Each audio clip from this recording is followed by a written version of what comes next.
네, 2교시를 시작하도록 하겠습니다. 지난 시간에는 해양으로 들어오는 그 물질들 중에서 가장 대표적인 분해성 폐기물, 분해가 되어지는 것. 분해가 되어지는데 당연하게 분해가 혼자 분해된 게 아닙니다. 그래서 여기서는 미생물에 의해서 호기성 미생물, 현기성 미생물에 의해서 분해되어질 수 있는 물질, 그러한 폐기물들이 있다. 그리고 또 비료가 있습니다. 이 비료라고 하는 것은 실제로는 이 비료를 바다에 뿌리는 사람은 없어요. 다 농업비료입니다. 옛날에는 비료가 없었을 때는 그냥 이쪽 지역에 농사 짓고, 그 다음 거기에서 영양분을 많이 흡수하면 끝내 여기는 농사 짓지 않고 옆에 가서 농사 짓고, 몇 년 농사 짓다가 수확이 안 좋으면 또 옆에 또 농사 짓고 이렇게 왔다 갔다 했습니다. 근데 지금 어떻게 되죠? 땅이 너무 앞서보죠. 아마 여러분들의 부모님이나 할아버지 할머니들이 시골에 있다면 보나마나 고추 농사를 짓는다 그러면 똑같은 장소에서 똑같은 고추를 계속 짓고, 벼 농사를 지으면 그 논에서 벼를 계속 짓고, 사과를 수확하면 사과나무를 계속 기를 겁니다. 어찌 될까요? 당연하게 각 지역마다 고추가 필요로 하는 영양분을 흡수하고, 벼가 필요로 하는 영양분, 사과가 필요한 영양분을 다 흡수할 겁니다. 그러면은 거기에다가는 똑같은 토양에서 똑같은 사과가 매년 1년, 2년, 10년 나올 수가 없어요. 영양분이 적기 때문에. 어떻게 될까요? 당연히 그래서 비료를 줄 수밖에 없습니다. 조금씩, 그죠? 그래서 보통 다 여러분들이 아마 시골에 가서 부모님을 약간 도와준다고 하면은 씨를 넣을 때 씨를 넣으면서 비료도 몇 개씩 조금씩 더 뿌려줄 겁니다. 이렇게. 그죠? 자, 이런 비료는 당연하게 농촌에서 어떤 수확량을 늘리기 위해서 넣어준 건데, 이것은 물에 아주 잘 없습니다. 그래서 이걸 뿌린 다음에 비가 온다. 비가 오면은 비료 속에 포함되어 있는 질산 혹은 인산염, 이런 것들이 그냥 빗물에 녹아버려요. 녹아버려서 어찌 될까요? 하천으로 흘러가고 강으로 흘러가고 결론에는 바다로 들어오게 됩니다. 그래서 보면 여름철 비가 많이 오거나 그렇게 하면은 어찌 되느냐, 해안가에서의 이러한 영양염, 질산이나 인산에 대한 농도가 높아집니다. 왜냐? 그냥 비가 왕창 오니까 육상에서 비료로 사용되어졌던 이러한 물질들이 물에 녹아서 흘러들어오는 거죠. 이런 것들이 많이 들어오면 어찌 되느냐? 아까 말한 것처럼, 아까 위에도 말했죠. 정원에 비료를 뿌린 것과 똑같다. 이것들이 많이 들어온다는 말은 뭐냐? 바닷속에서는 질산과 인산을 소비하는 생물이 있습니다. 바로 식물 플랑크톤입니다. 식물 플랑크톤은 광합성을 하기 위해서 당연하게 물과 이산화탄소만 있으면 산소를 만들고 이렇게 포도당을 만듭니다. 이걸 뭐라고 그러죠? 이걸 광합성이라고 그러죠. 네, 절대적으로 식물 플랑크톤은 이것만 만드는 게 아닙니다. 식물 플랑크톤이 살아나가기 위해서는 DNA를 복제해서 세포 분열을 일으켜야 됩니다. 그런데 DNA의 조성 성분을 자세히 보시면 DNA는 뭐로 되어 있죠? 아데닌, 구아닌, 시토신, 티민, 그죠? 여기는 뭐냐? 그 안에 구성을 보면 탄소, 수소, 질소로 이루어져 있습니다. 그리고 DNA라고 하는 것은 뭐죠? 저 밑에 ATP, ADP, AMP 그 말 들어봤죠? 아데닌 트리포스피트, 아데닌 3인산염 그 말 들어봤죠? 그러니까 DNA에는 인산도 필요해요. 인산, N, P 필요합니다. 이건 어디서 오느냐? 물 속에 있는 질산 혹은 물 속에 있는 인산으로부터 식물 플랑크톤이 흡수하는 겁니다. 그렇기 때문에 그냥 대기나 물 속에는 이산화탄소가 엄청 많아요. 물 속에 살고 있는 플랑크톤. 그러면 어떻게 되느냐? 이것은 일어나는 광합성은 이것이 없어도 일어날 수 있습니다. 하지만 이것만 갖고는 식물 플랑크톤은 살아날 수가 없어요. 왜냐? 세포 분열을 못해요. 이게 없어요. 그래서 N과 P가 필요합니다. 여러분들도 보면 나 이거 과자 좋아하는데 과자만 냅다 먹으면 절대 못 삽니다. 왜냐? 우리 몸이 제대로 생존하기 위해서는 과자뿐만 아니라, 그러니까 쉽게 말해서 돼지고기, 소고기뿐만 아니라 깻잎이나 시금치 같은 식물도 먹어야 되고, 쉽게 말해서 지방, 단백질, 탄수화물 꼭 필요합니다. 그죠? 그리고 또 뭐가 필요하죠? 비타민. 그리고 어떤 중금속 성분, 그죠? 다 필요하죠. 이걸 중에서 하나라도 모자라면 잘못하면 죽습니다. 예전에는 영양 상태가 안 좋을 때는 어떻게 했죠? 비타민 A가 부족하다, 비타민 B가 부족하다 그러면 잘못하면 죽었어요, 사람들이. 그죠? 그래서 여기는 이 비료, 이런 비료들도 육상에서 이용되어지지만 이것이 해양으로 들어오게 되고, 왜 이 비료를 굳이 별도로 넣느냐? 이것 자체가 사실은 지산염과 인산염을 과량 포함하고 있기 때문에 이것이 해양에 살고 있는 식물성 플랑크톤의 영향을 엄청나게 줍니다. 당연하게 이것은 원래 문제가 뭐죠? 육상에서 키우려고 하는, 재배하려고 하는 사과나 콩이나 아니면 깨나 이런 것들을 키우기 위한 겁니다. 즉 식물들을 키우기 위해서 이걸 넣어준 건데, 이것이 강우에 의해서 바다로 들어오게 이렇게 됐다. 그래서 이게 만약에 정식이 너무 많이 일어났다, 즉 적조 혹은 녹조가 발생했다, 어찌 되느냐? 문제가 되는 거죠. 너무 발생하면 근데 얘들을 끝내면 죽습니다. 얘들이 사람들처럼 100년 산 70년, 80년 사는 게 아니고 수명이 짧아요. 확 번쩍 있다가 더 이상 먹을 게 없다. 먹을 게 없네. 어찌 되냐? 죽어야죠, 얘들도. 갑자기 죽어서 깔아앉습니다. 저층에 깔아앉으면 어찌 되느냐? 썩겠죠, 그죠? 썩으면 어떻게 되느냐? 썩는다고 하는 것은 미생물에 의해서 분해된다는 겁니다. 그죠? 왜 어찌 되느냐? 호기성 미생물에 의해서 분해되면 이산탄소가 나오겠지만, 그래서 산소가 없어지면 어찌 되느냐? 산소가 없어져도 식물 자체는 많이 있습니다. 이걸 또 분해하는 미생물이 아까 말한 형기성 미생물. 어찌 되죠? 형기성 미생물이 계속 그것들을 분해하면 어찌 되느냐? 형기성 미생물이 끝내는 물 속에 있는 질산이온이나 황산이온 혹은 앞에서 만들어진 이산화탄소 등에 있는 이 산소를 이용하게 되면 끝내는 여기에 암모니아, 그다음에 여기에 황화수소, 여기에 메탄이 만들어져서 해양 생물에 나쁜 영향을 주게 됩니다. 그렇죠? 그래서 사실 어떻게 보면 수식이, 지금 제가 오늘 쓰고 있는 수식이 있죠, 그죠? 이 수식이 뒤에도 계속 나옵니다. 똑같은 말이 계속 나올 거예요. 호기성, 형기성, 그다음에 황산, 질산, 이산화탄소, 암모니아, 황화수소 그런 것들 계속 나올 겁니다. 그렇죠? 그래서 수식이 없습니다. 여기는 계산식도 없고 그냥 이러한 반응이 일어난다, 그 정도로 계속 보시면 됩니다. 자, 비료. 그다음 비자율성. 비자율성이라는 말은 그냥 퍼져버리는 겁니다. 퍼져버리는 거. 열. 아까 말한 거죠. 온배수. 화력발전소라든지 원자력발전소에는 엄청난 열이 납니다. 당연하죠. 원자폭탄이 터진 거죠. 원자력발전소는. 이게 엄청난 붕괴가 일어나면서 열이 엄청나게 나는 건데, 그 열을 적절하게 조절하기 위해서는 냉동수가 필요합니다. 화력발전소도 마찬가지죠. 석탄을 엄청 태워가지고 불을 붙여가지고 거기서 이제 전기를 만들게 되고, 전기를 투하면을 돌리면서 전기를 만드는 거죠. 자, 이럴 때 온배수에 의한 열이 있습니다. 이 열이라고 하는 것은 따뜻한 물이 나왔다, 어찌 되냐? 퍼지다가 시간이 지나면 없어져 버립니다. 그죠? 여러분들 따뜻한 커피 아무리 이거 텀블러 가져도 하루 이틀 지나면 어찌 되죠? 열 없어지죠? 자유할 수가 없습니다, 여러분. 그죠? 열.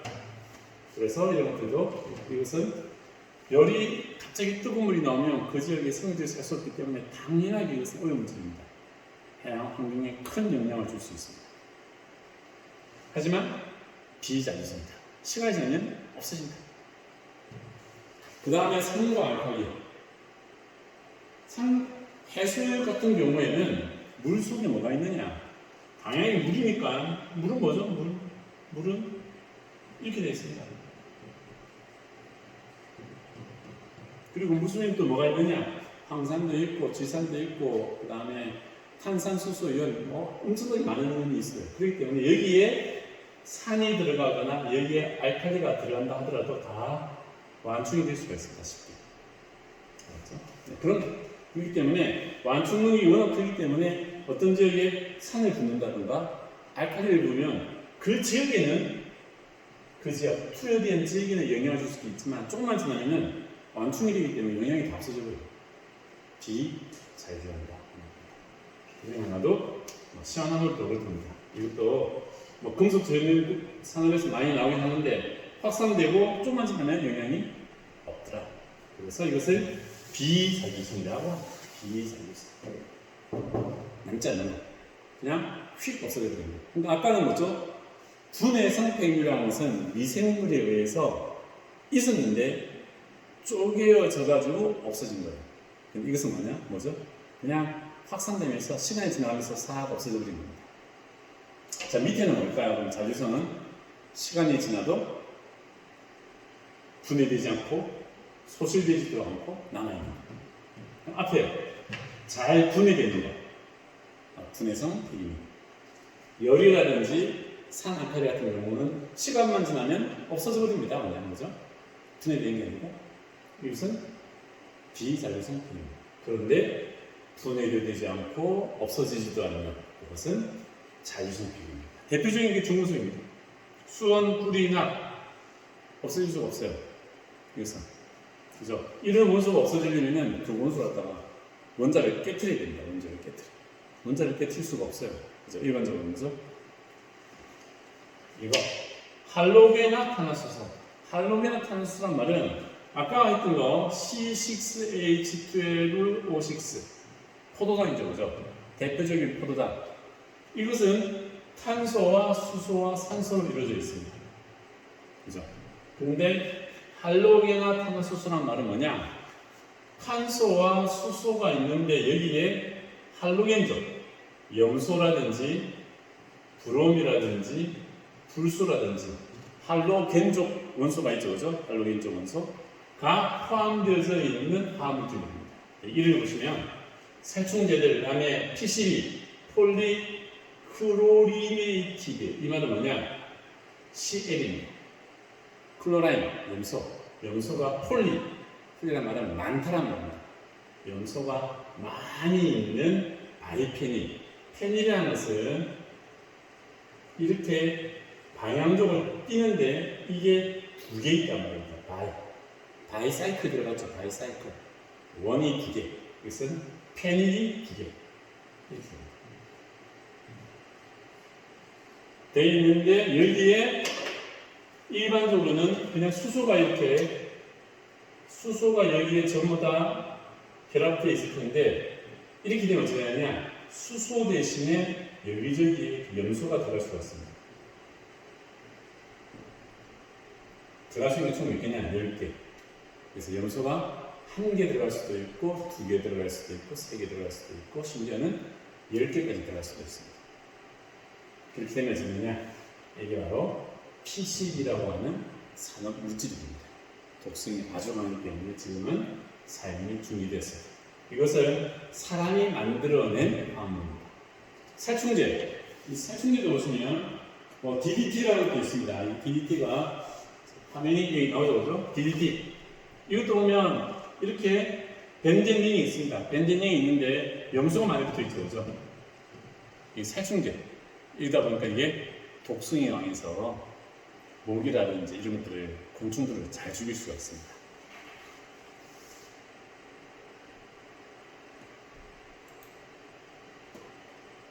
그 외에 살충제들 보시면 이렇게 종류가 많이 있습니다. 조금 전에 말한 할로겐화 탄화수소, 이것은 염소라든지 브롬이라든지 불소와 같은 할로겐족 원소가 들어가져 있는 탄화수소 화합물이고, 그런 것들이 많이 들어가 있는 살충제가 있는데 너무 독성이 강하다 보니까 요즘에는 그런 거 말고 아예 약간 다른 종류들 해서 이렇게 엄청나게 많은 종류의 인섹티사이드, 살충제가 개발되어져 있습니다. 이런 각각에 대해서는 전부 다 독성이 조사되어져 있고 있습니다. 독성을 보시면 옛날에 이거 DDT가 엄청나게 강력한 살충제였는데 이 DDT보다도 독성이 어찌 되느냐? 훨씬 더 강합니다. 요즘에. 굉장하죠. 그러니까는 뿌릴 때도 옛날에는 DDT를 갖다가 이 DDT를 헥타르당 뭐 200g을 뿌려라 했으면 이제는 60, 30, 60, 50, 70, 7.5 양이 더 줄어들었어요. 그죠?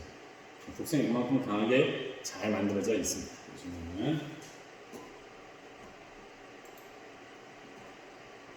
자, 그 다음에 고형 폐기물입니다. 이 앞에 말한 것은 방사능물질들이네요. 방사능물질, 중금속, 살충제 이런 것들은 눈에는 보이지 않습니다. 너무 작고 화물질이기 때문에 눈에 보이지 않습니다. 하지만 분해가 되지 않아요. 그래서 잔류성 폐기물이라고 합니다. 자, 근데 여기는 고형 폐기물이 있습니다. 고형이라는 말은 어떤 형태를 띠고 있단 말이죠. 그렇죠? 우리 눈에 보인다는 말입니다. 대표적인 게 뭐냐? 그냥 이제 여러분들 아마 바로 엊그제 태풍지 나왔죠, 그죠? 아마 여러분들 집 주변에 한번 들어봐서 알 겁니다. 엄청난 쓰레기가 좀 흩어져 있어요. 그죠? 뭐 오토바이 떨어져 있고, 뭐 간판 떨어져 있고, 이런 것들 다 뭐냐? 이게 바로 고형 폐기물입니다. 지금은 여러분들 눈에 집 주변에 보이지만 그것뿐만 아니라 조금만 더 관심을 가지고 아마 기사를 찾아보면 지금 전국 해안에 이 태풍 때문에 해양 쓰레기가 엄청나게 많이 밀려서 쌓여있다라는 기사가 많이 들 겁니다. 그때 쌓여있다는 말은 뭐냐? 우리 눈에 보인다는 말이고 그게 바로 고형 폐기물입니다. 그러니까 물론 사람들이 이렇게 쓰다가 버린 것도 있지만 이렇게 양식이라든지 어업 활동을 위해서 사용되어진 것들도 많이 있습니다. 이것뿐만 아니라 이런 것들, 준설 폐기물. 자, 여러분들 준설량을 잘 모를 수가 있는데 항이 있습니다. 항. 각 만이라든지 어떤 속에는 항이 있는데 그 항에도 당연하게 시간이 지나면은 뭔가가 쌓일 수밖에 없어요. 쌓이면 어찌 될까요? 수심이 태중물이 점점 쌓이니까 수심이 얕아지겠죠. 수심이 얕아지면 배가 다닐 수가 없습니다. 그래서 배가 안전하게 다니도록 하기 위해서는 쉽게 말해서 항로를 제대로 계속 유지하기 위해서는 준설을 일정 시간마다 해줘야 됩니다. 근데 항이라고 하는 게 뭘까요? 그게 계속 배가 왔다 갔다 하고 쓰레기 버리고 배에서 기름 나오고 어찌될까 오염도 많이 되어 있겠죠. 그러한 곳에서 준설을 한 것은 깨끗한 게 아닙니다. 그래서 옛날에는 함부로 막 버리고 여기에 뭐 매립하고 그랬는데 요즘은 함부로 할 수도 없어요. 요즘 그런 폐기물들 어떻게 할 거냐? 채광 폐기물이 있습니다. 여러분들은 채광 그러면 광산에서 뭐 캐는가 보다.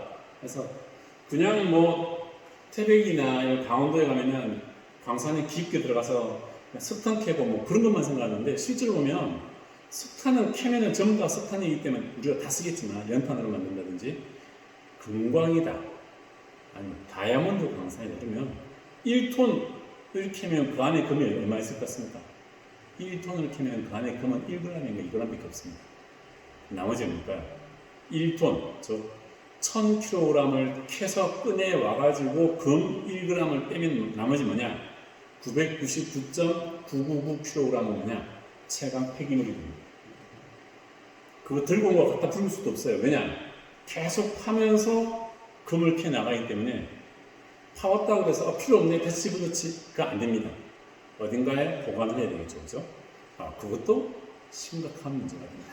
예를 들어서 여기 이 사진을 보시면 여러분들은 상상을 못하는데 이렇게 채광 폐기물 예를 들면 여기 보시면 이런 것들 다 지금 마이닝 웨이스트라고 해서 이게 바로 채광 폐기물입니다.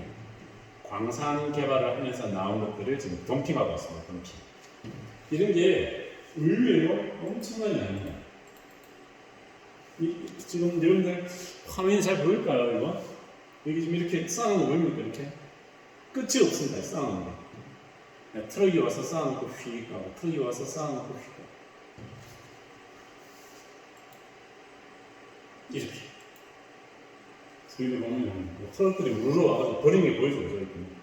버리고 버려서 쌓여있는 거예요. 이렇게 놓게. 저기에 대해서도 해야 되겠죠. 그래서 자, 노천 광산. 우리나라는 우리나라는 보충사에 의미 없습니다. 이거 이렇게 하면 꼭 뭐 사진 합성한 거 같죠, 그죠? 이 사진 한번 봐보세요. 여기 자세히 보시면 여기는 어떤 도시가 있는데 도시 옆에 이 지름이 한 1km 되는 깎아내려놨습니다. 세계에서 제일 큰 다이아몬드 광산이랍니다. 어찌될까요? 한번 깎을 때 다이아몬드가 한 번 삽질할 때마다 이만큼 나오겠습니까? 다이아몬드 요만큼 나오겠죠. 그럼 나머지는 뭐냐?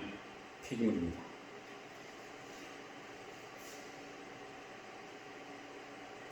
이렇게.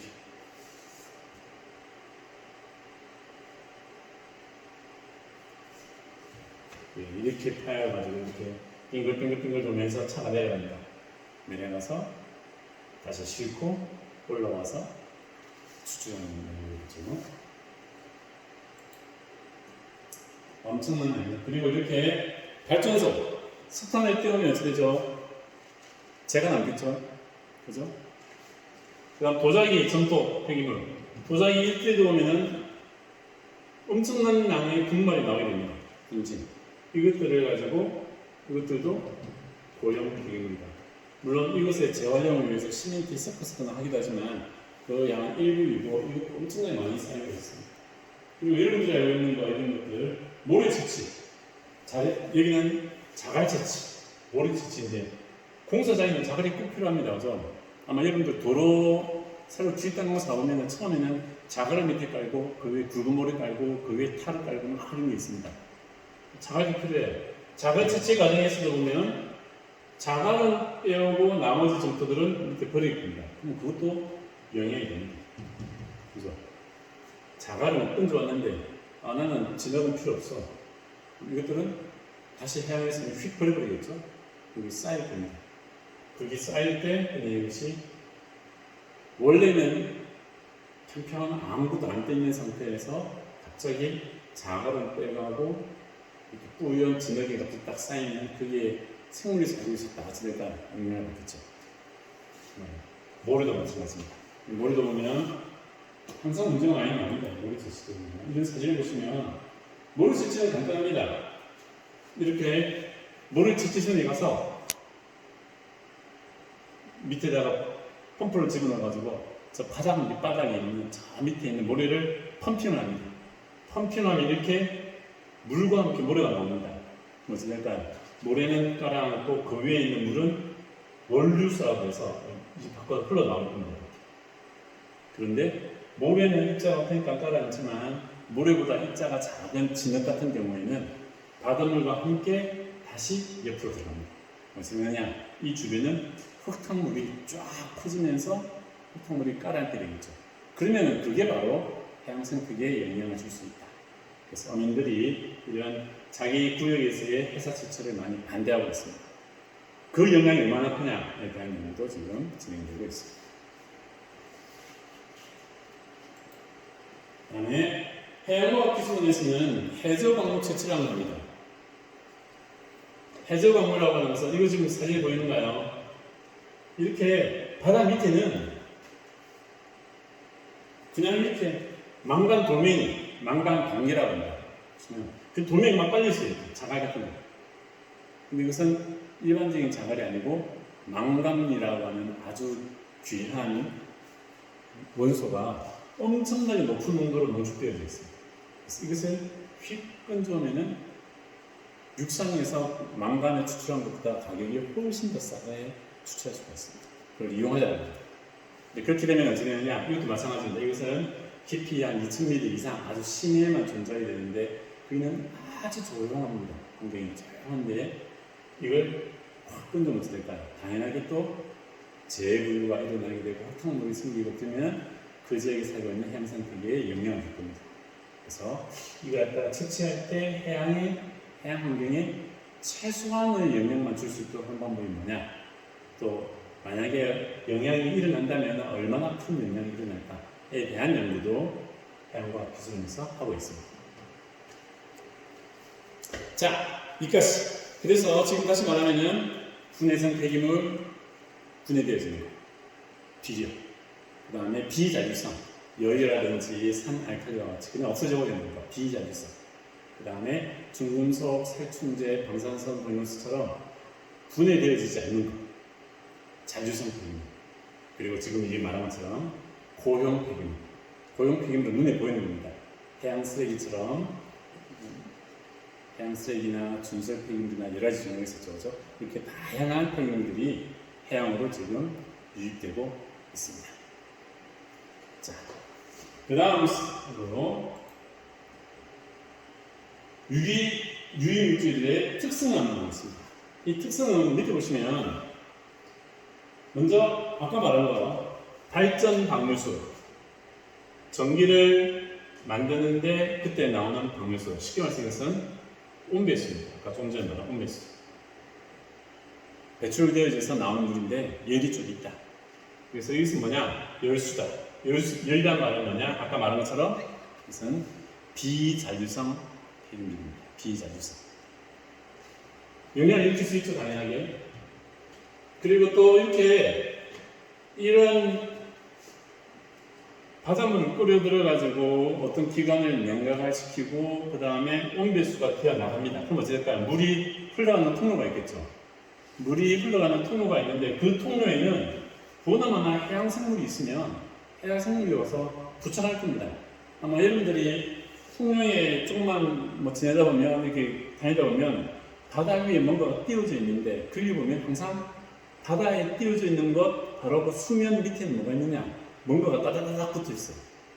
여러분들이 중림 해안로라든지 통로 해안로를 걷다 보면 옆에 조금만 보면은 바다 수면까지에는 뭔가가 조개라든지 이런 게 엄청나게 많이 붙어 있습니다. 부착성들이. 그죠? 이것도 마찬가지입니다. 온배수가 나오는 이러한 통로에는 해양생물이 부착할 수밖에 없어요. 부착되면 어떻게 되느냐? 조금만 지나면 이만큼의 그 호수가 있으면 이 호수에 해양생물로 따라 차게 됩니다. 다 붙어가지고. 그렇기 때문에 해양생물이 부착하지 못하도록 뭔가 약간의 염소를 집어넣어줍니다. 그때 어찌 되느냐? 이 염소의 독성에 의해서 해양생물이 부착하지 않아요. 그죠? 그러다 보니 어찌 되느냐? 끝내는 이러한 발전 방류수, 즉 온배수 속에는 이때 나오는 것은 뭐가 있느냐? 열도 있고, 그리고 당연하게 해양생물이 부착하지 않도록 첨가시켜준 염소도 있게 됩니다. 뿐만 아니라 일정량의 중금속도 나오게 됩니다. 그래서 그냥 온배수는 열뿐만 아니라 열, 염소, 중금속, 다양한 금속 이렇게 다양한 오염물질이 섞여 있다. 그 말입니다. 밑에는 도시하수도 마찬가지입니다. 도시하수는 유기물질이 많아요. 주로. 많은데 거기에는 그 외에도 중금속도 있을 수 있다. 유료도 있을 수 있고 당연히 여러분들 세척수, 세제를 쓰죠. 그죠? 그러니까 세제, 수지, 산업폐기물 이런 것들도 엄청나게 많이 포함되어 있을 수 있습니다. 종합적이라 이 말이죠. 그래서 여러 종류의 유기물들이 공존할 수밖에 없다.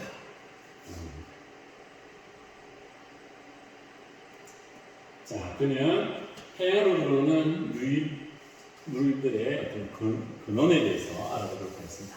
여기에 대해서는 다음 3차 시에 하도록 하겠습니다.